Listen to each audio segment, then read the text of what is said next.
All right, folks, this is Harris Sultan.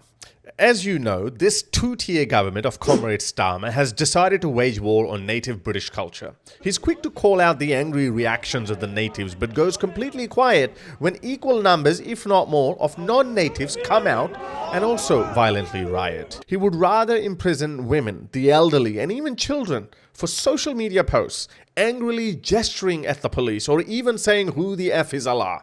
Yet, men from a certain community can beat police officers black and blue and still not face charges.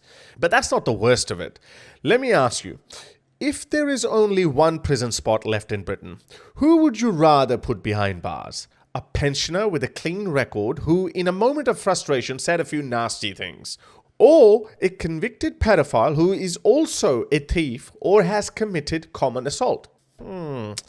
Tough decision for our two-tier Keir. Who should go to prison? Surely you can appreciate how difficult this decision is. I'm not even exaggerating. Keir Starmer's early release scheme includes the early release of pedophiles, thieves, and even violent criminals, just so that angry pensioners, mums, children, and army vets can be jailed. Yes, two-tier Keir's government lied again when they said that sex offenders would not be released early. Check out this Channel 4 video. By the way, they were all in favour of the government's tough crackdown on the rioters. Obviously, we put in place a framework to ensure that we don't release those who create the greatest risk. There will be exclusions. Sentences for sexual and serious violent offences will remain at 50%. Now, though, a whistleblower says some people who were jailed for sex offences will be released from prison early under this scheme. We've been told repeatedly that sex offenders won't be released early under this.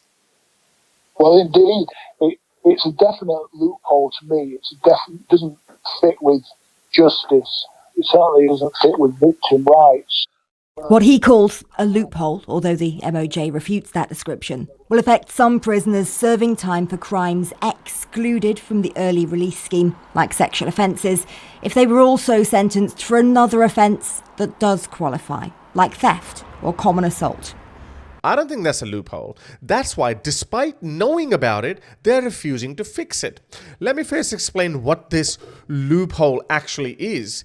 If you were convicted of common assault or theft alongside sexual crimes, you could still be released because you're not just a sexual predator, but also a thief or a violent criminal. Thieves and violent criminals can be released after serving 40% of their sentences. If you are a sexual predator as well as a violent criminal or a thief, doesn't that make you more of a threat to society than just being a sexual predator? Surely being a sexual predator is bad enough, but since you also happen to be a violent criminal or a thief on top of that, you shouldn't be released a single day before your full sentence is served. So no, I don't think that's a loophole. How hard is it to add a caveat that if you have committed any violent crime like common assault, sexual crimes or burglary, you can't be released early?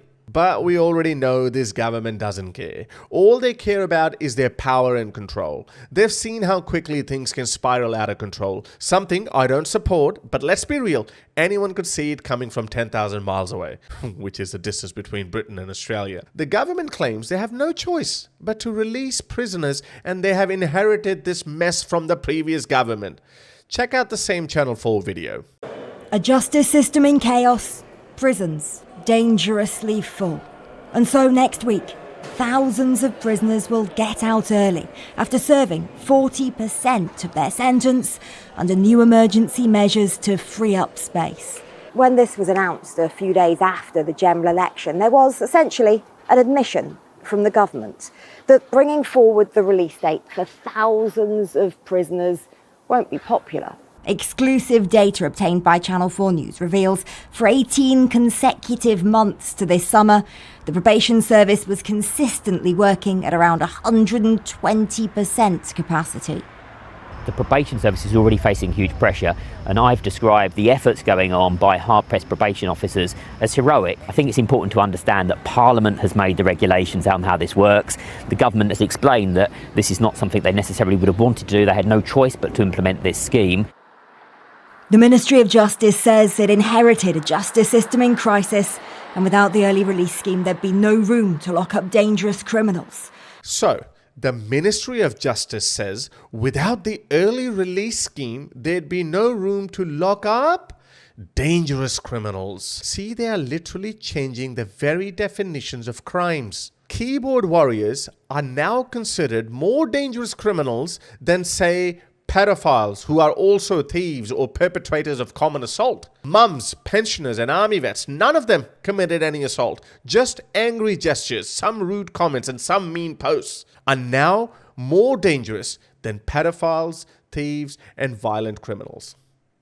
Do I need to say anything more? I don't think so. I'll end it here with the message that your support is very important for me to continue this work. You can support me by becoming a patron by going to patreon.com/Harris Sultan, or you can buy me a coffee at buymeacoffee.com/Harris Sultan. Until the next shenanigans by 2T Akia, ta-da! If you'd like to support my work, you can become my patron by going to patreon.com/Harris Sultan, or you can simply buy me a coffee.